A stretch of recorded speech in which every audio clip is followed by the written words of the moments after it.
Leo sijaona kama Victor. Basi mimi nimalize nisio na mengi. Ninaomba nimkaribishe mtarajiwa Victor aseme neno tumalize. Karibu.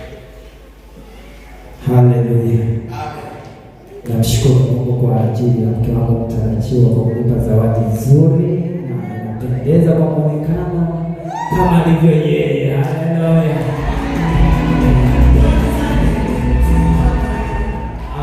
Ninachoamini kwa zawadi aliyotoa, ninachojua uzuri wa Apple ndio uzuri alionao. Haleluya. Utamu wa Apple ndio utamu wa maisha atakayoenda kuishi.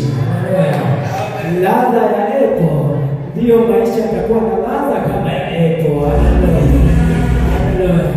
Kwa hiyo amefanya kitu kizuri, namshukuru Mungu. Lakini yote na yote, na mimi nina zawadi kwa ajili ya kumzawadia yeye. Makofi na vigelegele tena, yapigwe tena, yapigwe tena. Ongeza makofi na vigelegele. Ujumbe wa kanisani ni zawadi kwa kwenda mbele. Alafu peane kichochoroni sasa. Shahidi mchungaji. Amen.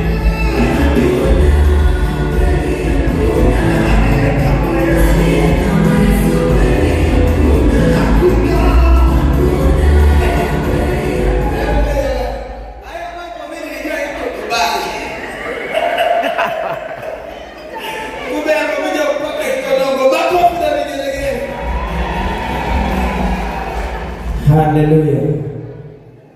Kwa upendo wangu kwangu Evelyn ndio dhihirisho.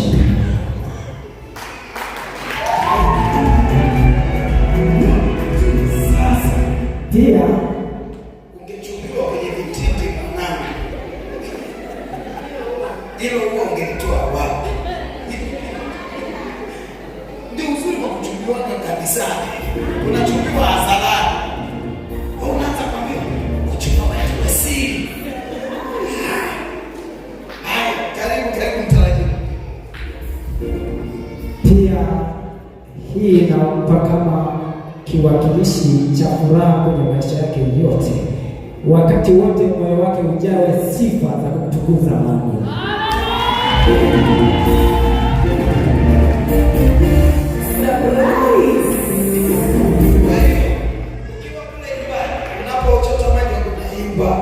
Unapopika unaimba, unapomlisha unaimba. Hivi nenda kuanzia saa hizi kuanza mazoezi kuzijua tenzi zote. Ni kuimba kwa kwenda mbele.